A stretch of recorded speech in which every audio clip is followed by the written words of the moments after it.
잘 오셨습니다. 사랑하고 축복합니다. 예, 잘 오셨습니다. 사랑하고 축복합니다. 비가 오는데 그래도 이렇게 참 함께 나오셔서 예배에 임해 주신 여러분들께 감사드립니다. 자, 우리가 이제 말씀을 또 이어서 보도록 하겠습니다. 아간의 사건이 정리된 후에 여호와 하나님께서 여호수아에게 두려워하지 말라, 놀라지 말라, 군사를 다 거느리고 일어나 아이로 올라가라, 이렇게 말씀을 해주셨어요. 하나님께서 아이성을 점령하기 위한 매복 작전도 알려주셨고 여호수아는 그 알려주신 작전대로 했습니다. 아이성 뒤편에 매복절을 보내고 정면에서 공격을 했다가 아이 사람들을 성 밖으로 유인하는 데 성공을 하죠. 그렇게 아이성은 매복조에 의해서 공략을 당하게 됐고 밖으로 나온 군사들 역시 이 전면에 있던 군사들 그리고 매복조들 그 사이에 끼어서 정말 진퇴양난의 상황에서 최후를 맞이하게 되었습니다. 아이왕도 생포되어서는 죽임을 당하여 아이성 앞에 던져졌고 돌무더기가 그곳에 쌓이는 그런 최후를 맞이하게 되었습니다. 자, 이 일 후에 여호수아가 이스라엘의 하나님을 위하여 에바의 산에 한 제단을 쌓았습니다. 에바의 산이라고 하는 산이 등장을 해요. 이 에바의 산이 처음으로 등장한 말씀은 신명기 11장 29절에서 처음으로 등장을 합니다. 그 말씀을 보면 이렇게 얘기를 하고 있어요. 내 하나님 여호와께서 내가 가서 차지할 땅으로 너를 인도하여 들이실 때에 너는 그리심 산에서 축복을 선포하고 에바의 산에서 저주를 선포하라, 이렇게 말씀합니다. 그리고 신명기 27장 4절을 보면 또 이렇게 말씀하고 있어요. 너희가 요단을 건너거든 내가 오늘 너희에게 명령하는 이 돌들을 에바의 산에 세우고 그 위에 석회를 받을 것이며, 이렇게 얘기했어요. 그리고 이어서 12절 13절의 말씀을 보면 너희가 요단을 건넌 후에 시므온과 레위와 유다와 이사갈과 요셉과 베냐민은 백성을 축복하기 위하여 그리심 산에 서고 루벤과 갓과 아셀과 스불론과 단과 납달리는 저주하기 위하여 에바의 산에 서고, 이렇게 말씀하셨습니다. 이 말씀들을 통해서 우리가 알 수 있는 것 딱 보이시죠? 그리심 산은 축복을 위한 산, 에바의 산은 저주를 선포하기 위한 산이다 라고 하는 것입니다. 자, 그러면 이 그리심 산, 에바의 산 도대체 어디에 있는 것일까요? 자, 저기에 있습니다. 자, 여러분들 이제 지도를 보시면 이제는 대충 좀 아시겠죠? 저 북쪽 위에는 이게 무슨 호수? 어머나, 저게 무슨 호수요? 갈릴리 호수. 여기 제일 아래에 있는 이 바다는 무슨 바다? 사해. 그렇습니다. 사해 바로 위에 여리고가 있고요. 요 지금 요단강이죠. 사해 바로 위에 여리고가 있고 거기서 아이성이 있습니다. 조금 더 왼쪽 위로 올라가시면 거기서 북쪽으로 쭉 올라가 보시면 여기 세겜이라고 하는 곳이 있고요. 그곳을 중심으로 남동쪽으로는 남서쪽으로는 그리심산, 북쪽으로는 에바의 산, 이렇게 있습니다. 여기가 요 아이성, 지금 이들이 점령한 요 아이성에서 에바의 산까지의 거리가 대략 32km에서 35km 정도 되는 곳입니다. 지금 저곳으로 올라갔다는 거예요.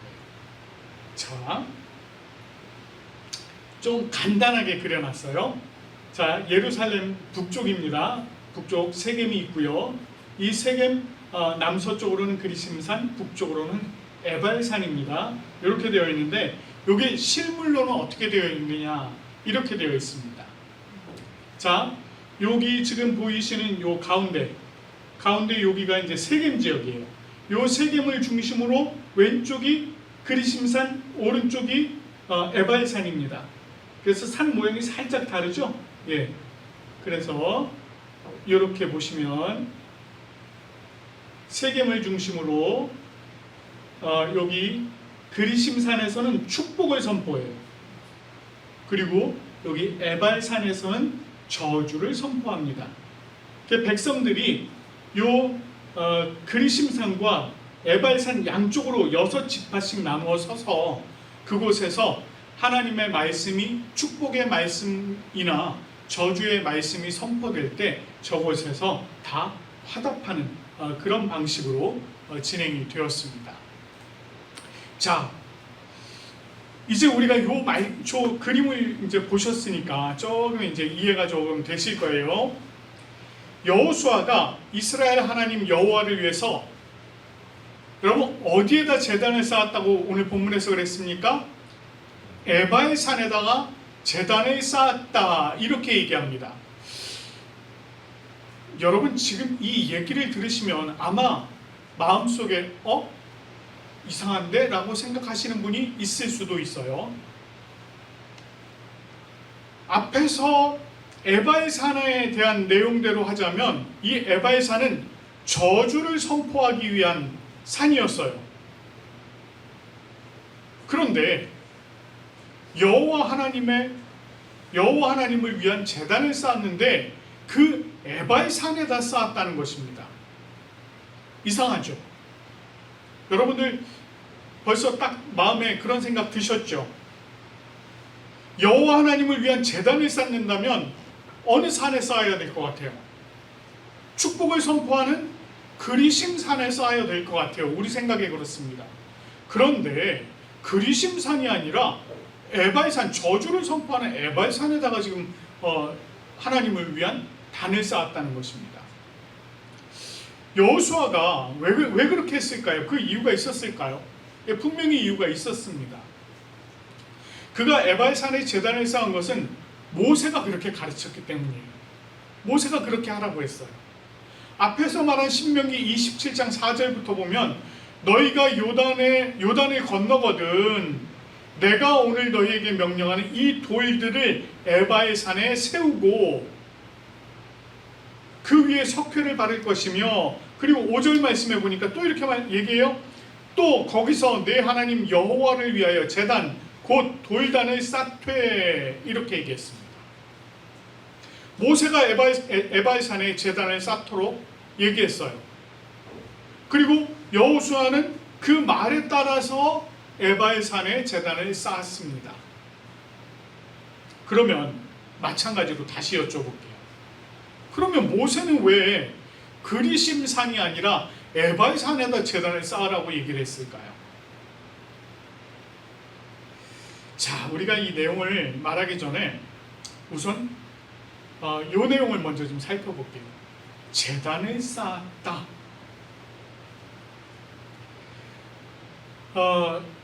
이 제단을 쌓았다라고 하는 것은 하나님께 희생 제사를 드리기 위해 제단을 쌓았다라고 하는 그 말입니다. 하나님께서 이스라엘 백성들에게 희생 제사를 드리도록 하신 그 근본적인 목적이 있었어요. 그것은 하나님께서 당신의 백성들을 거룩하게 하시기 위함이었습니다. 누구든지요, 하나님 앞에 죄를 범한 자, 그 죄를 범한 자는 하나님 앞에 거룩함이 사라졌기 때문에, 하나님 앞에서 그가 거룩함이 사라졌기 때문에 하나님 앞에 자신의 죄의 대가를 생명으로 드려야만 했습니다. 그래야만 다시 거룩해질 수 있었어요. 그런데 자신의 거룩함을 위해서 자기의 생명을 드리면 거룩해지는 의미가 있을까요? 없잖아요. 그래서 하나님께서 어떻게 하셨느냐면 죄인들이 자기 자신의 생명을 드릴 수 없기 때문에 그 죄를 대신할 수 있는 소나 염소나 양 그것들을 제물로 드릴 수 있도록 그렇게 해주셨습니다. 그래서 죄를 지은 사람들은요, 하나님 앞에 그 제물을 데리고 와요. 소, 양, 염소 이런 것들을 데려옵니다. 그것을 가져올 수 없는 사람들은 비둘기, 그것도 안 되면 곡물이라도 가져오게 했어요. 그렇게 가져오게 해서는 어떻게 했습니까? 자기가 지은 그 죄, 그거를 그 제물에게 보내기 위해서, 전가하기 위해서 안수를 했습니다. 나의 모든 죄가 이 제물에게 전가되게 해 주시옵소서. 그렇게 한 후에 이 제물을 자기가 잡았어요. 죽였습니다. 그렇게 함으로 이제 자기에게 있는 모든 죄는 깨끗해지고 거룩하게 되어서 하나님을 섬길 수 있도록 그렇게 한 것입니다. 근본적인 목적이 하나님 앞에 거룩한 존재가 되도록 하시기 위한 것이었습니다. 이 내용을 통해서 우리가 알 수 있듯이 사람이라고 하는 것은, 사람은 죄를 지어 죽음이라고 하는 저주의 심판을 받을 수밖에 없는 존재였다라고 하는 것입니다. 우리는 다 죄로 말미암은 저주의 심판 가운데 서 있는 사람들이라는 것이에요. 자, 이것을 전제로 오늘의 말씀을 다시 생각을 해보면, 모세가 저주를 선포하는 산인 에바의 산에 제단을 쌓게 한 것은 그곳에 제단을 쌓고 제사를 드림으로 죄와 저주 아래 있는 이 백성이 하나님께 나아가 회복되는 길은 희생제사, 그리고 그것을 통한 사죄의 언약, 이것밖에 없다는 것을 기억하도록 하시기 위한 것이었습니다.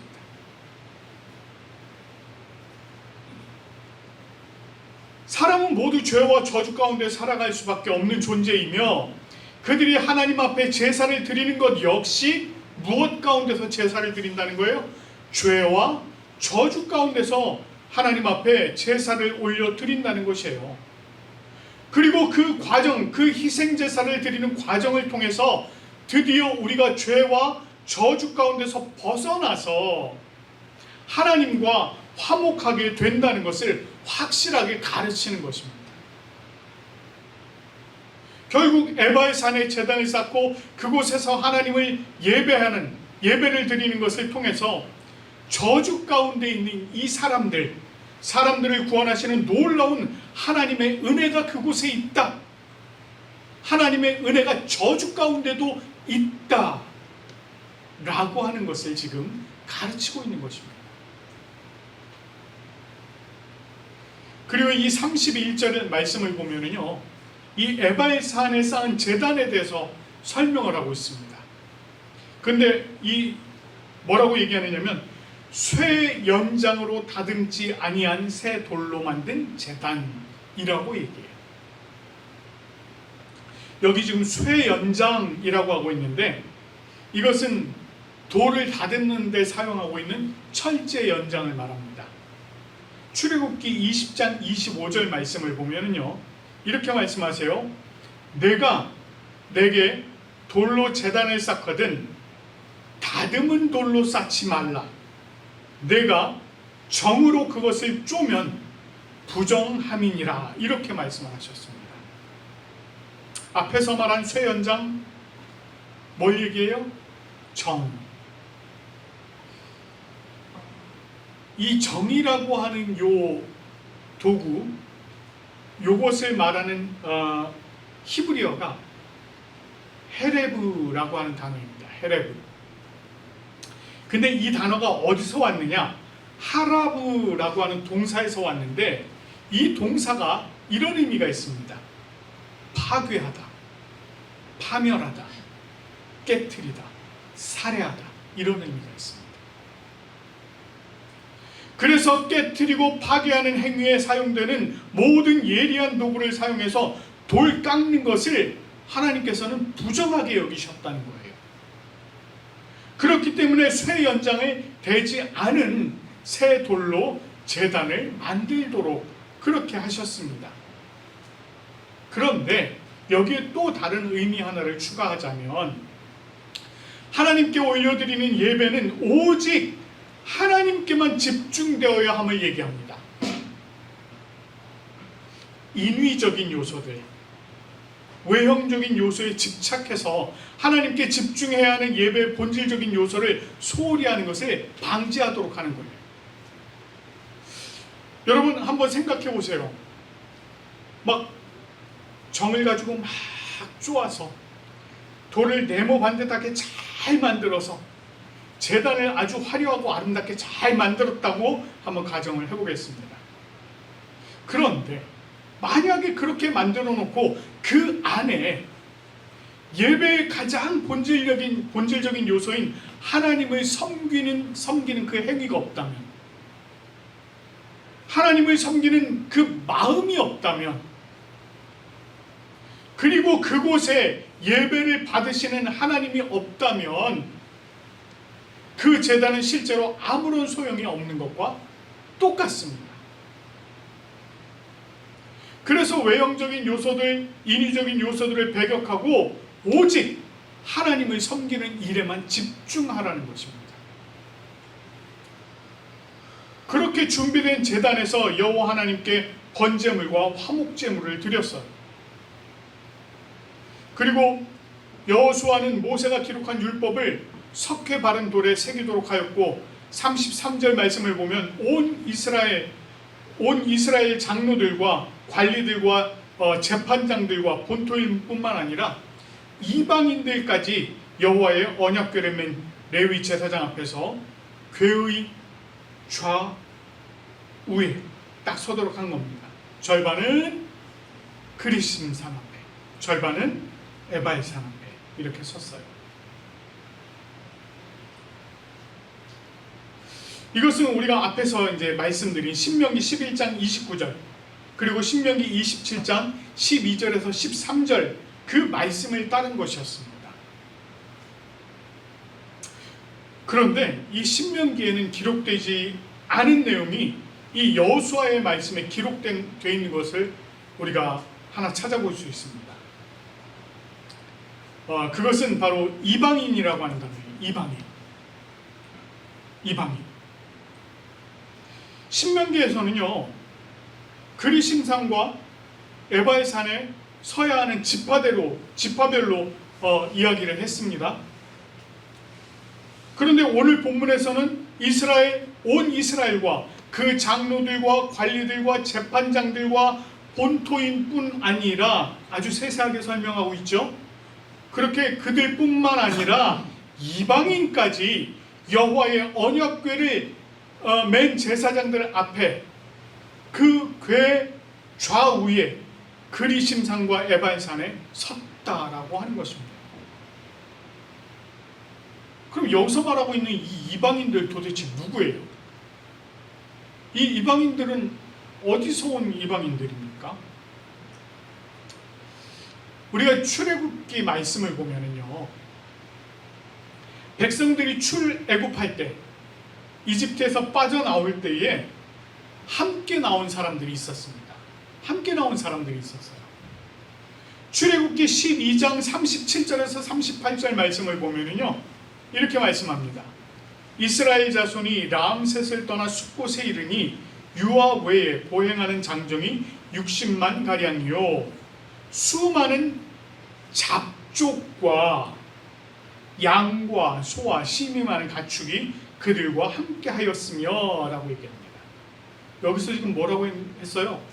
잡족. 이렇게 표현하고 있는 이들이 바로 이방인들입니다. 이들은 당시에 애굽에 사는 이스라엘 사람들뿐만 아니라 이방인들도 있었다는 거예요.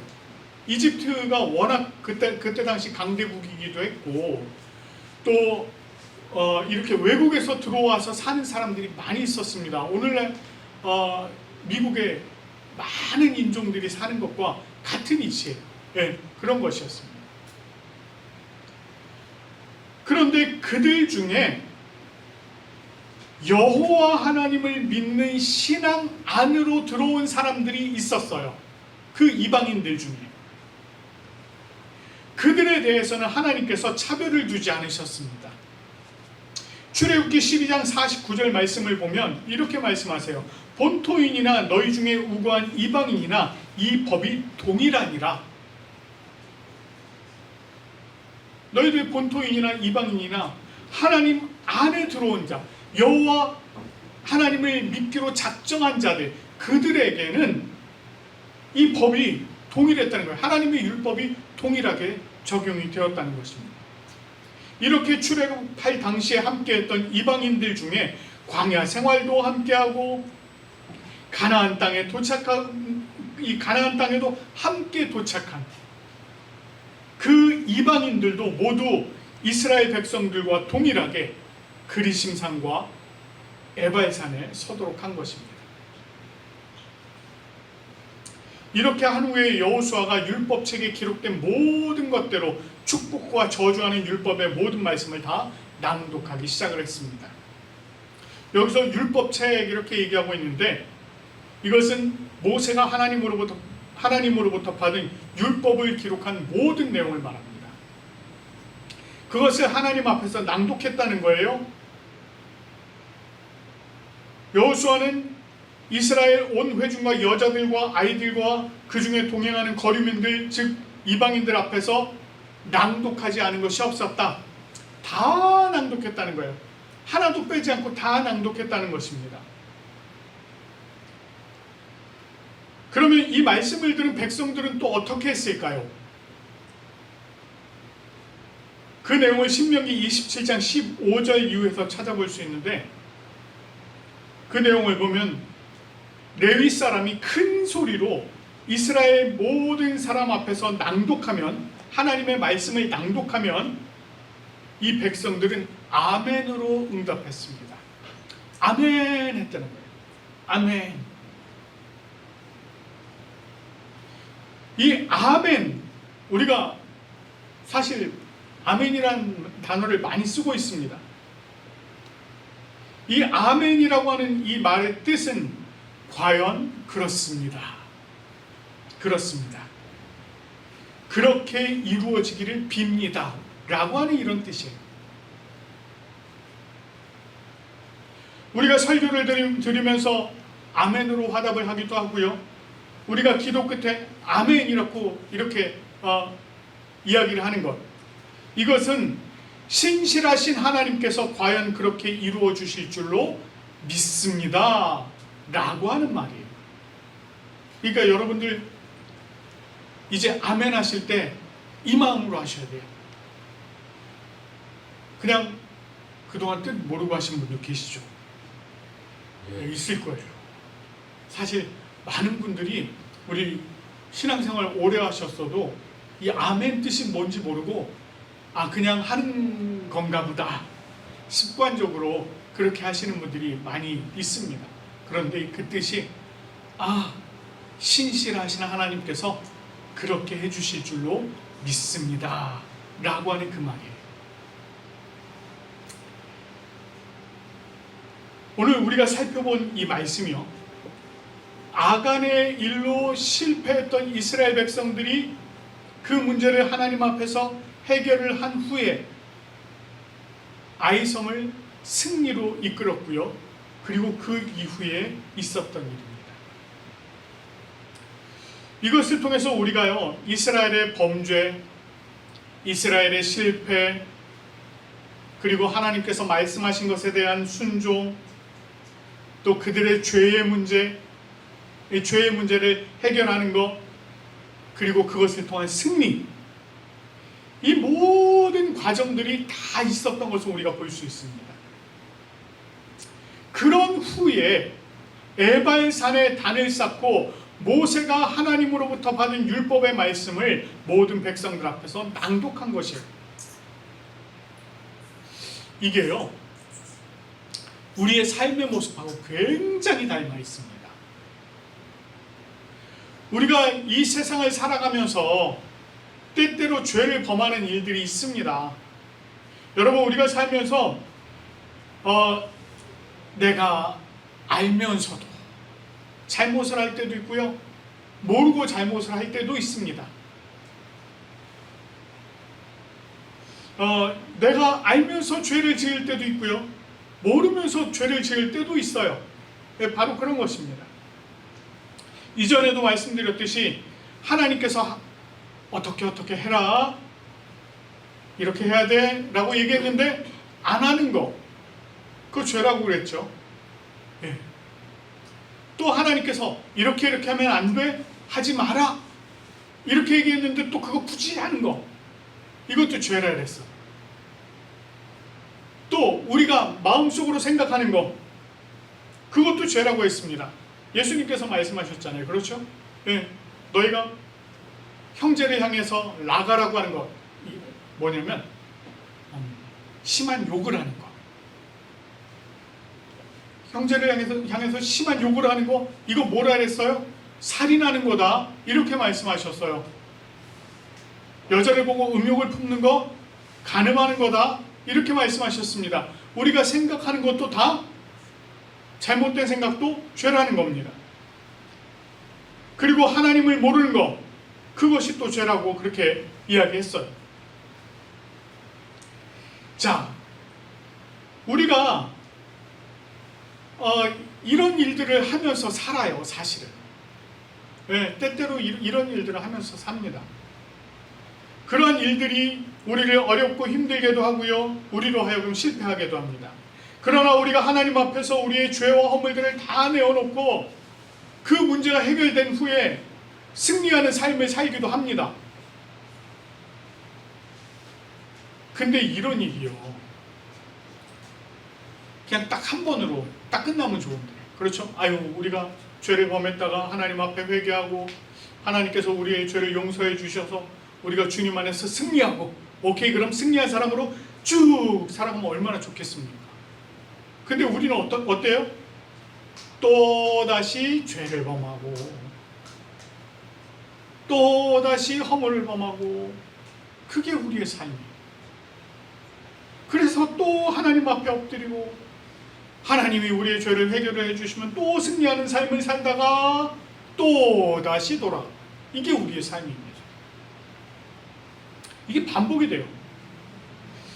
그렇기 때문에 우리는 이런 일이 반복되지 않도록 하기 위해서, 이 습관적으로 범하는 죄에서 돌이키기 위해서 우리가 반드시 해야 되는 것이 있습니다. 그게 뭘까요? 말씀을 읽고 그 말씀을 또 읽고 그 말씀을 깊이 묵상하면서 나의 마음에 새겨야 하는 겁니다. 여러분, 그리심산과 에발산 그 양쪽의 백성들을 세워놓고 하나님의 말씀을 낭독했다고 했잖아요. 그 하나님의 말씀이 낭독될 때 다 아멘으로 화답했잖아요. 우리가 이렇게 하나님의 말씀을 반복해서 읽고 또 읽고 또 읽고 그것을 깊이 묵상하고 나의 마음에 새겨야 되는 게, 그래서 그렇습니다. 우리가 예수 그리스도의 제자로 살아가면서 믿지 않는 사람들과 똑같이 살아간다면 그게 무슨 의미가 있겠습니까? 우리가 예수님의 제자로 살아가려면 주님께서 우리에게 주신 말씀을 반복해서 읽고 그 말씀 속에서 우리가 제자로서, 주님의 제자로서 어떻게 살아야 할지를 배워야 되는 거예요. 그 말씀을 읽고 그 말씀을 마음에 새기면서 우리의 삶을 주님께서 인도하시는 대로 순종하면서 나아가야 되는 것입니다.